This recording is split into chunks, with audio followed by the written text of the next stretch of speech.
What if one of the most damaging things you do every day isn't eating junk food or skipping the gym? What if it's simply sitting? Right now, as you're listening to this, millions of people are spending 8, 10, or even 12 hours a day folded into a chair, at work, staring at a screen, in the car, navigating traffic, on the couch, unwinding after a long day. It feels so normal, so harmless. But beneath the surface, a quiet cascade of changes is taking place. Prolonged sitting is gradually reshaping your spine, telling your most powerful muscles to go to sleep, disrupting your metabolism, and triggering a slow, simmering fire of chronic inflammation throughout your body. The truly scary part? Most of us don't notice the damage until it announces itself loudly as persistent pain, unshakable stiffness, or a diagnosis we never expected. So today, let's pull back the curtain and explore what really happens inside your body when sitting becomes your default position.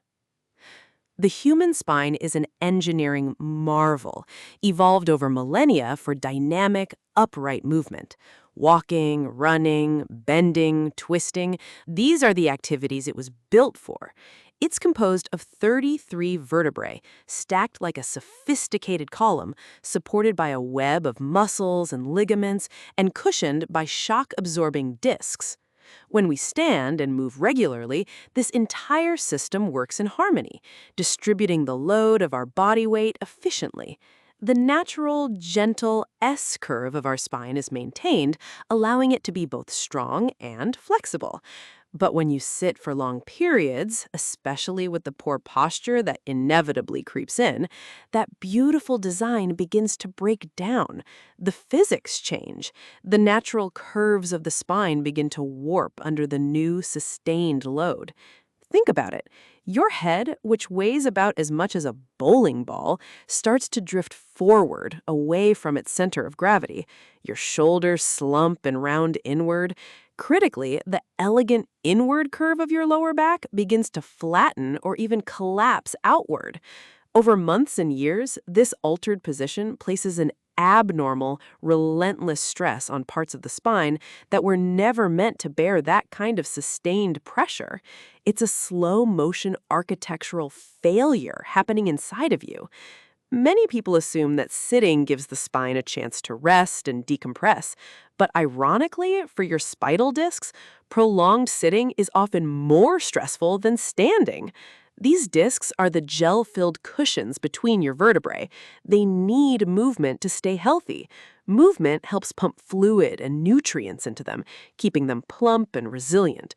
When you sit for hours, especially while slouched, that pumping action stops. The pressure on the discs becomes static, and worse, uneven.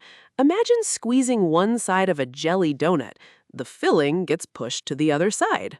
That's essentially what happens to the gelatinous core of your discs.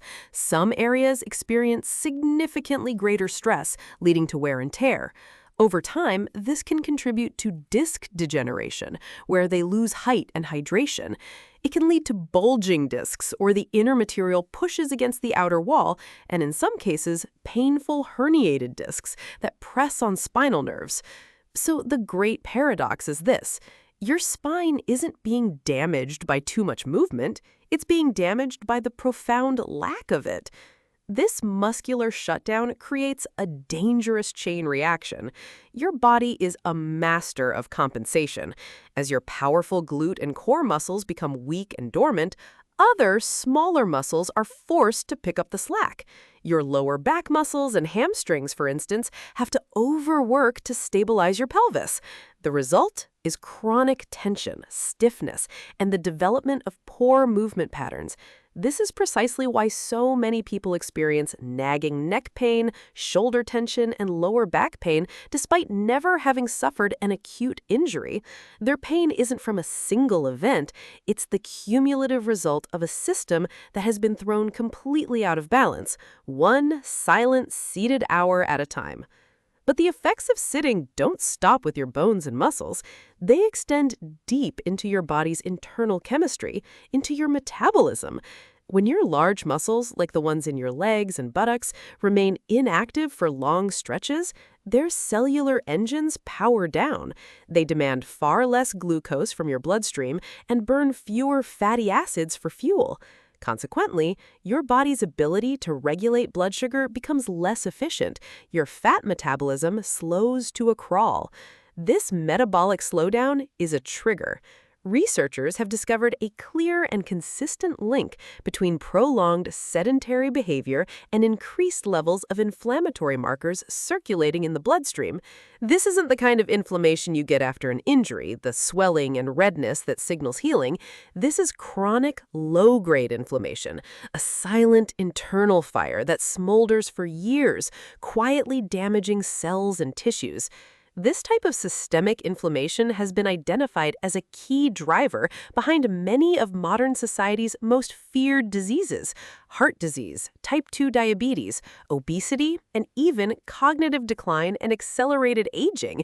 Your chair, in a very real sense, can become a launch pad for systemic disease. Let's talk about your circulation. When you walk, the muscles in your legs, particularly your calves, contract and relax, squeezing the veins and helping to pump blood back up toward the heart. This is often called the second heart, and it's a critical part of a healthy circulatory system. But when you're sitting, this natural pumping action is almost completely absent. Blood flow slows down, fluid can begin to pool in your lower legs, which is why your ankles might feel swollen after a long flight or a day at your desk.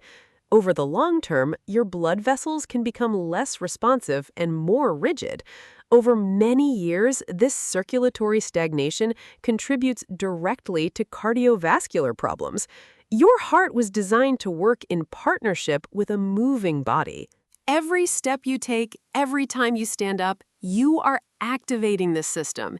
Each movement acts like a dose of medicine for your entire circulatory network. And what's bad for your circulation is also bad for your brain.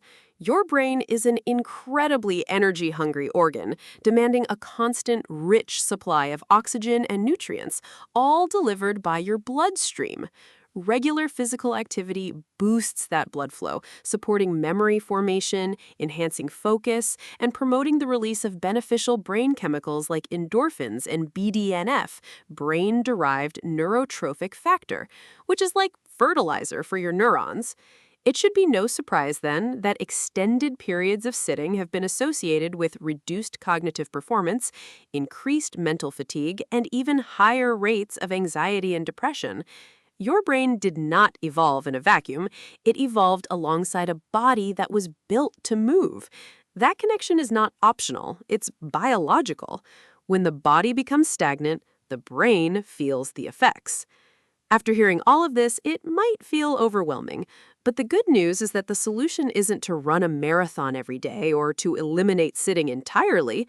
The solution is much simpler. You just need to interrupt it frequently. The goal isn't to never sit, it's to never sit for too long.